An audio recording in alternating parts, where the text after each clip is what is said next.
കൃപാസനം, കൃപകളുടെ വാസസ്ഥലം, വാഗ്ദാന പേടകം, മരിയൻ ഉടമ്പടി, കൃപാസന പത്രം. പി ജോസഫ് അച്ഛൻ ദിവ്യകാരുണ്യത്തിന്റെ മുമ്പിൽ ഭക്തി നിർഭരമായി പ്രാർത്ഥനയിലായിരിക്കുന്നു.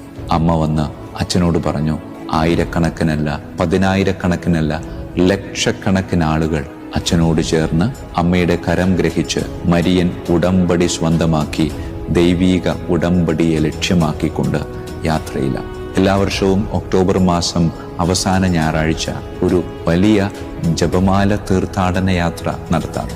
ദൂരം 13 കിലോമീറ്റർ.